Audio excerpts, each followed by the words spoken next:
Muy buenas tardes. El día de hoy venimos a presentar nuestro taller de nomenclatura. Mi grupo está conformado por Laura Valentina Turra, Sebastián Ballesteros, y que les habla Daniela Grau.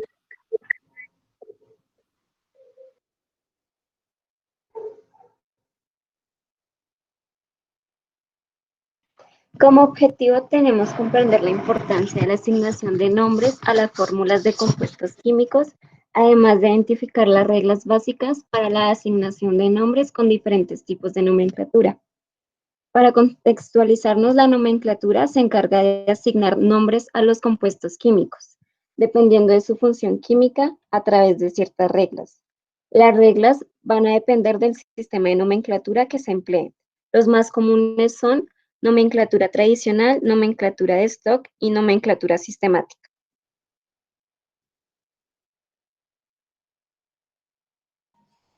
Nomenclatura tradicional. Para esta se tiene muy en cuenta el último electrón de valencia del elemento metálico o no metálico. Se indica por medio de prefijos hipo o per y sufijos como oso e ico.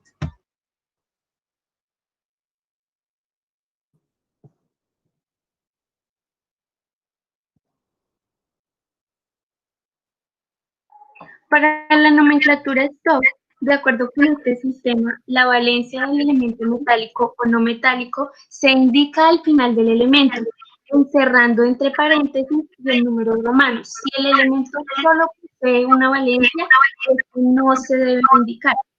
En la nomenclatura sistemática se indica el número de átomos para cada elemento, en el cual se usan prefijos numéricos como mono, di, tri y teta. Ahora hablemos un poco de la nomenclatura de base, también de los hidróxidos, que son compuestos ternarios y, como su nombre lo indica, contienen tres elementos. Un óxido básico más agua produce un hidróxido. En la nomenclatura tradicional, estas bases se nombran al principio nombrándolo como hidróxido, después va seguido de la raíz del elemento y al final oso e ico. En la nomenclatura stock va de nuevo hidróxido seguido del nombre del metal y la valencia expresado en números romanos y entre paréntesis. En la nomenclatura sistemática va un prefijo, la palabra hidróxido y el nombre del metal.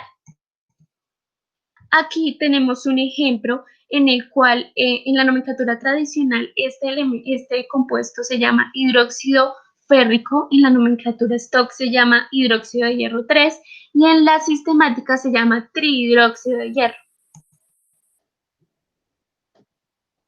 En la nomenclatura de óxidos, los llamados óxido es cualquier combinación binaria en la que participa el oxígeno. Casi todos los elementos forman combinaciones estables con el oxígeno y muchos de ellos en varios estados de oxidación.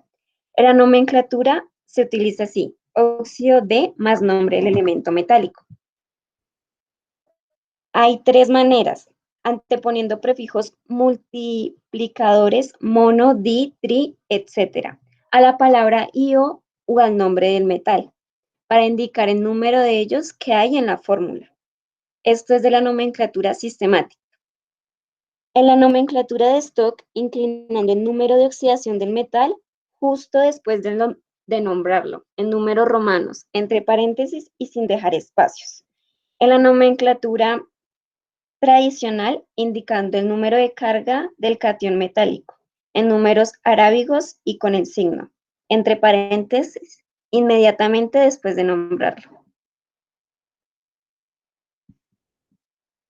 Aquí tenemos el ejemplo de un óxido no metálico. En los prefijos multiplicadores, monóxido de carbono, y en números de oxidación, óxido de carbono 2.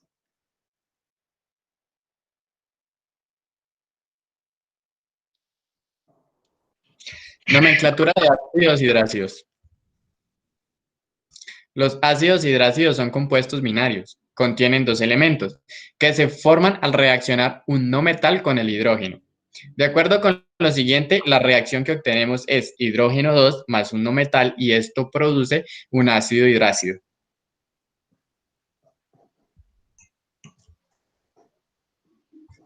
Bueno, aquí en los ejemplos podemos ver que en la nomenclatura tradicional de este ácido va el ácido más la raíz del elemento más el nombre del no metal seguido de hídrico. En la tabla podemos ver HCl y en su nomenclatura tradicional es ácido clorhídrico. Ácidos oxácidos. Los ácidos oxácidos son compuestos ternarios que se forman cuando se hace reaccionar un óxido ácido con agua. La fórmula que se obtiene es óxido ácido más H2O y esto produce ácido oxácido. En la nomenclatura tradicional va el ácido con los prefijos hipo o per y el nombre del anión con los sufijos oso o ico. Tenemos H2SO4 y con su nombre tradicional es ácido sulfúrico.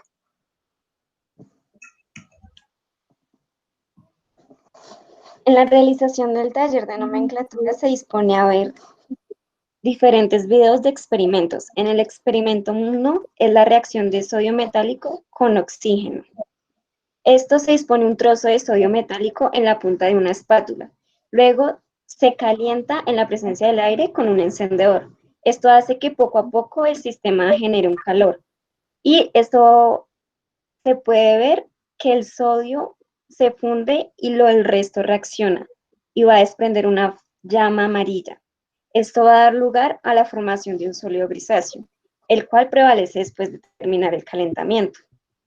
Lo que puede explicar este experimento es esta fórmula, que es 2 moles de sodio y 1 mol de oxígeno producen 1 mol de monóxido de sodio. Lo que sucede en este experimento es que, dada la presencia del oxígeno en el aire y la cantidad de calor suministrada, hace que se lleve una reacción de redox, en la cual el sodio se oxida y el oxígeno se reduce.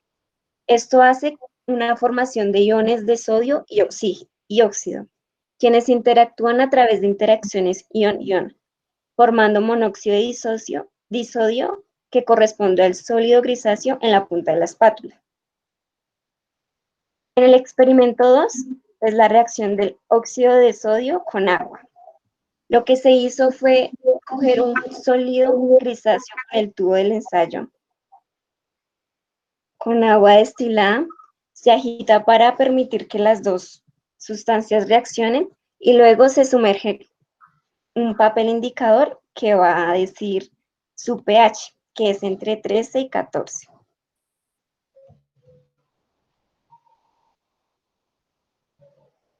En el experimento 2, la fórmula que se puede decir es 1 mol de monóxido de sodio y 1 mol de agua producen 2 moles de hidróxido de sodio.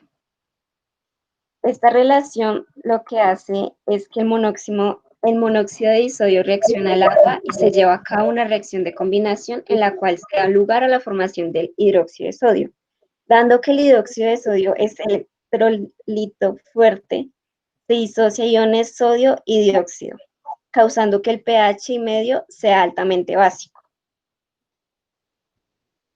En el experimento 3 se reacciona yodo con oxígeno. Se dispone un cristal de yodo en un tubo de ensayo limpio. Luego se somete a un calentamiento con agua y la temperatura cercana a 90 grados centígrados. El tubo con la muestra de yodo se deja durante 5 minutos y se evidencia que forma una nube morada. Esto corresponde al yodo en fase gaseosa. Después se hace como una formación de sólido gris en las paredes del tubo y pues se procede a retirar el tubo de ensayo del calentamiento. Este proceso se puede manifestar como 2 moles de yodo y 1 mol de oxígeno producen 2 moles de monóxido de yodo. Lo que sucede en este experimento es que, debido a las condiciones de la presencia del aire en el tubo interior del ensayo, el yodo pasa a fase gaseosa y reacciona con oxígeno molecular, dando lugar a la formación de monóxido de yodo a través de una reacción redox en la cual el yodo se oxida hacia yodo 1 y el oxígeno se reduce hasta ionóxido. En el experimento número 4, se tomó un tubo de ensayo que contenía una reacción de yodo con oxígeno y se agregó agua. Luego de esto, se agitó la mezcla hasta conseguir una coloración amarilla o naranja. Después de esto, se procedió a tomar su pH con un papel indicador universal, en donde nos arrojó un pH cercano a 5. Lo que sucedió con este experimento fue que el óxido hipoyodoso es un sólido de color grisáceo y cuando éste entra en contacto con el agua, da paso a la formación del ácido hipoyodoso, ya que la sustancia es capaz de disociarse con el agua, liberando iones hidronio e incrementando la concentración en el medio acuoso, y por esta razón su pH nos da cercano a 5. La fórmula química que nos puede describir este proceso es la que está en pantalla, que es una mol de óxido hipoyodoso más una mol de agua producen 2 moles de ácido hipoyodoso. Para el experimento número 5, se tomó una muestra de ácido clorhídrico en un tubo de ensayo, en el cual sumergimos un papel indicador de pH, el cual nos arroja un valor entre 0 y 1. Y lo que pasó en este experimento es que el ácido clorhídrico se disocia en el medio acuoso, liberando iones hidronio en altas concentraciones, por lo que su pH es muy bajo. Y este ácido es muy fuerte debido a su electronegatividad y su enlace iónico. Para el experimento número 6, se tomó una muestra de hidróxido de potasio en un tubo de ensayo, en donde nuevamente sumergimos un papel indicador de pH, en el cual nos arrojó un pH entre 13 y 14. Teniendo en cuenta que el hidróxido de potasio es un electrolito fuerte, que se disocia en el medio acuoso, liberando iones hidroxilo, lo que nos arroja un valor entre 13 y 14 de pH. Experimento número 7. Reacción entre ácido clorhídrico e hidróxido de sodio. Para este experimento, en una cápsula de porcelana, colocamos volúmenes iguales tanto de la solución de ácido clorhídrico como la solución de hidróxido de sodio. Estas soluciones tienen la misma concentración. Cuando se termina la reacción, podemos ver que al calentar la cápsula y al sumergir el papel de indicador universal, podemos observar un pH cercano a 7, o sea, neutro. Finalmente, la cápsula pasa por una plancha de calentamiento, logrando que el líquido que está ahí se evapore y conlleve a la formación de un sólido blanco. La fórmula que podemos evidenciar en este experimento es HCl, ácido clorhídrico, más NaOH, hidróxido de sodio. Esto produce NaCl, cloruro de sodio, más H2O, agua. Bueno, pues en este experimento podemos decir que al mezclar cantidades iguales de ácido clorhídrico con hidróxido de sodio, ocurre una reacción de sustitución doble, la cual se forma en el agua. Esta reacción también es conocida como reacción de neutralización, ya que la formación de cloruro de sodio, una sal, llega a obtener un pH de 7. Experimento número 8. Medición del carácter ácido-base del bicarbonato de sodio. Para este experimento colocamos una cantidad de solución de bicarbonato de sodio en un tubo de ensayo. Luego sumergimos el papel indicador universal y evidenciamos que este tiene un pH cercano a 8.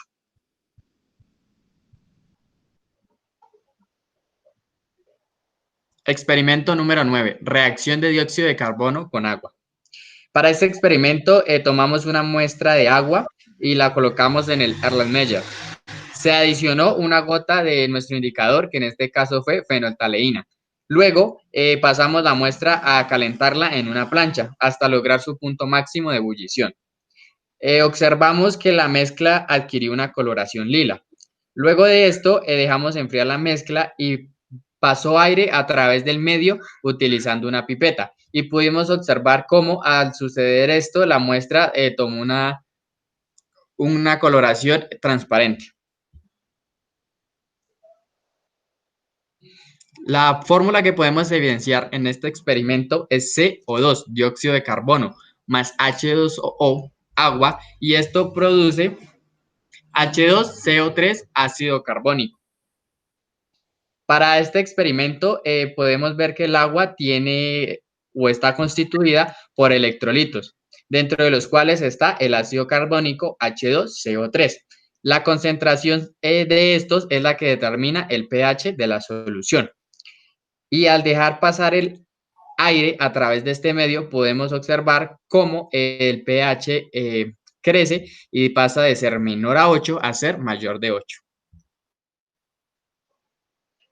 Al realizar este taller de nomenclatura, sacamos dos conclusiones en las cuales se lograron identificar cada uno de los compuestos ácido-base y así aplicar correctamente la nomenclatura de las tres formas. Y se pudo evidenciar cada uno de los diferentes grupos funcionales inorgánicos a través de los experimentos observados en los videos.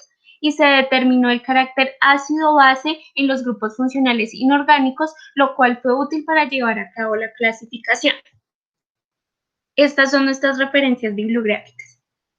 Muchas gracias.